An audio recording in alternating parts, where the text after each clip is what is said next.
Hello, I'm Arthur Bletchley and I'm a Chartered Valuation Surveyor with B Valued Limited in Cardiff, and I wanted to talk to you about empty homes.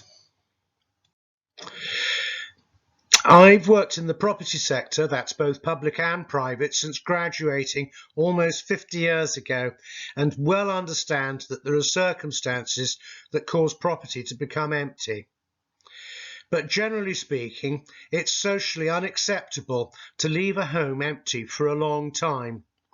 So this video aims to encourage owners of empty properties to get them occupied and, where necessary, to help them through the empty homes process that may be adopted by the local authority. Disheartened empty property officers at local authorities who seek the corporate or other help that they may need to get the task of converting empty houses into homes done. Neighbours living by empty properties to alert those empty property officers at local authorities to homes being empty, and particularly residential chartered surveyors to engage in advising potential clients on how to improve their empty home and bring it back to the market for sale or rent, and if required, its value. And of course the homeless, yes, people do care. And charitable donations, for example, to Land Aid. I used to work at the OECD, Chateau de la Muette in Paris, and here's their recent take on the percentage vacant homes against total stock country by country. And as you'll see, the UK, England, as highlighted by the red arrow, is well to the right-hand side. So that's good news. But in my view, there's a lot of work to be done nevertheless.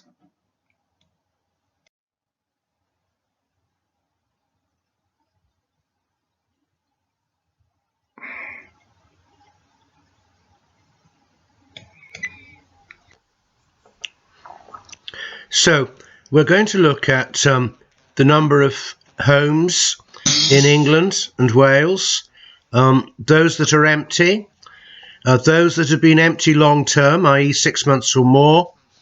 We're going to consider the population of England and Wales, the number of homeless, the number of households, the number of homeless households, and the number of rough sleepers. So in England, there's just under 24 million homes, and that's where that information has come from.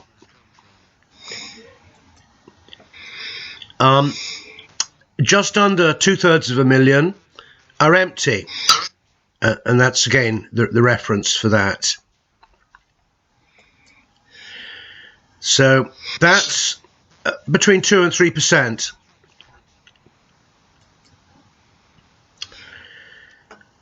About a third of them are long-term empty, just over 200,000.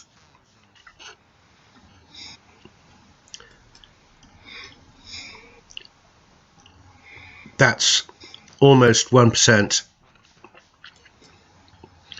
Population of England, just under 56 million. Number of homeless, 280,000. Recent Guardian article. It's about 1 in 200. Number of rough sleepers, about 4,500. So in Wales, we got almost 1.5 million homes. That's Welsh Government information, March this year.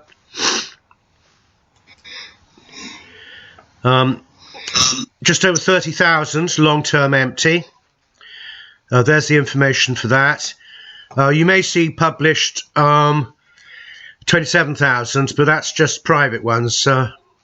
There's obviously empty public sector as well. So that's about 2%. So it's rather more than in England. Population, just over 3 million. Number of households is just under 1.5 million. That's where the information comes from. Welsh Government. Number of homeless households, that was in the newspaper just recently.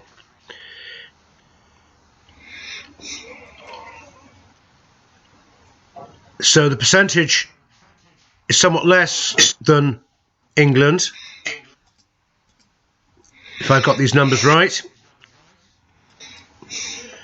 We got 347 rough sleepers, and that's where that information's come from.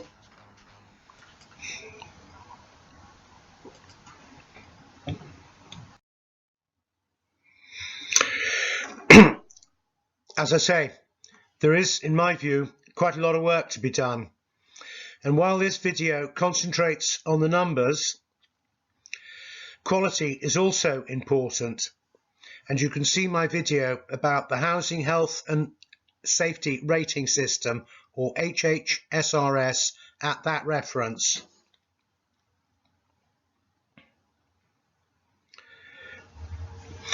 The number of empty homes to the number of homeless looks like a simple equation, but in reality, the problem is much more difficult.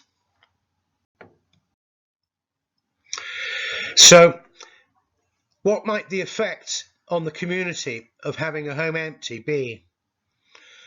Well, the property will be boarded up, look unpleasant, the garden could be unkept, it could harbour refuse and or pests, it could encourage criminal activity, devalue neighbouring property, there'd be a loss of council tax revenue and a loss of that expenditure from that household, which could damage fragile rural communities. What's the effect on the community of housing the homeless? It's expensive to house the homeless, particularly in temporary accommodation. It's not easy for the homeless to be living from hand to mouth. A homeless family might be housed in a single room in a bed and breakfast with communal facilities, and a more permanent solution is more likely to enable them to contribute positively to society, e.g. gain work or further education.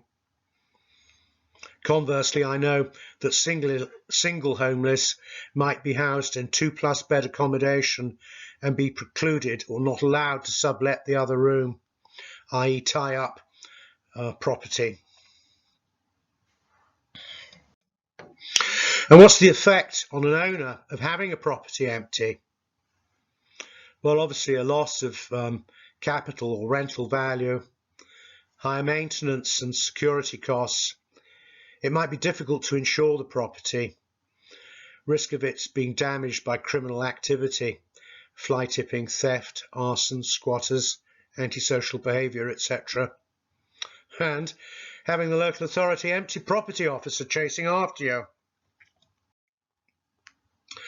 So what help is offered by central or local government? Well, here in Wales, we got the Houses into Homes scheme, and there may be something in your area, so it'd be worth finding out about that. HMRC may be prepared to provide a certificate for repair work to be at 5% rather than 20%. You may get council tax relief.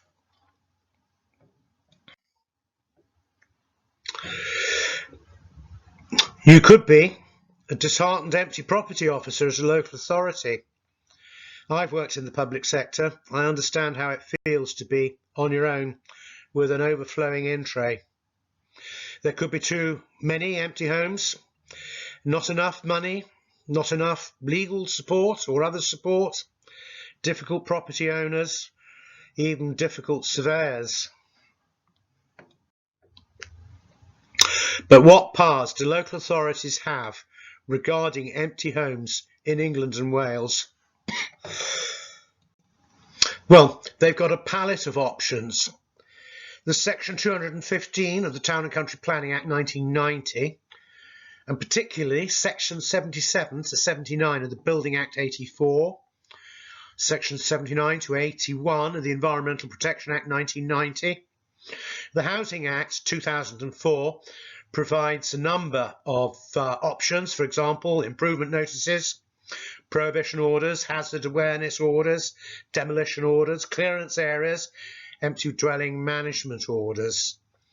There's the Prevention of Damage by Pests Act, the Local Government Miscellaneous Provisions Act 1982, Section 29, Public Health Act 36. The local authority may have compulsory powers of purchase under some of the above legislation, and they may prescribe community protection notices or criminal behaviour orders. Local authorities have powers to trace owners, and the powers that the local authority decides to use will reflect its strategy, e.g. desire for speed and concern about costs and so on. I think it's important to note that local authorities have the power to recover debts from owners by using local land charges, for example.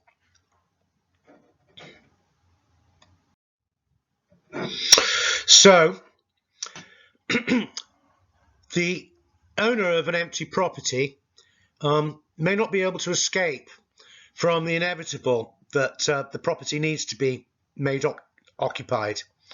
And rather than be on the wrong side of the local authority, why not consider engaging a chartered valuation surveyor in the private sector to help?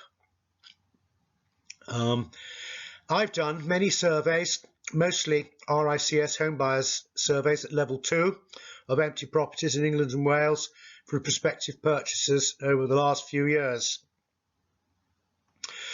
If the property is in reasonable order, you might consider having an RICS condition survey or valuation done, which is at level 1 of the new RICS home survey standard. Though if the property is in poor repair, which is probably more likely, and needs work doing to it, then a building survey or a level 3 survey would be more appropriate. Chartered surveyors can advise owners on renting or selling property, and of course advise them about how to deal with compulsory purchase and compensation. And I've done a video on that elsewhere. There's the reference. So if you're aware of a property that is empty or has been empty for over 6 months in particular and need professional advice on getting it reoccupied, you could start here. Here's an empty property that I was looking at in Caerphilly just yesterday, a 2-bedroom bungalow. It's been empty for more than 6 months.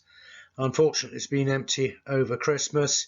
It's likely to be empty over the new year, but it's a property that a client of mine is proposing to purchase, and it needs a bit of work doing to it, but could be habitable quite quickly. Just wanted to mention this, empty rooms. I mean, you might be in a large house, a pea rattling in a pod with one or more empty rooms.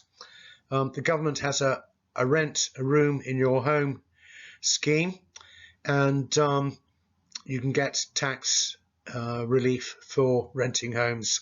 So it'd be worthwhile looking at that perhaps. As I've mentioned, there's homeless charities like Land Aid that you can donate to. So this video sets out to encourage owners of empty homes to get them occupied, empty property officers, neighbours living by empty homes, and particularly residential chartered surveyors to engage, the homeless, donations to charities. And if this video helps bring just one empty property into occupation and perhaps to home a homeless family, it will have been worthwhile making it. Let's get it occupied. Thank you for listening.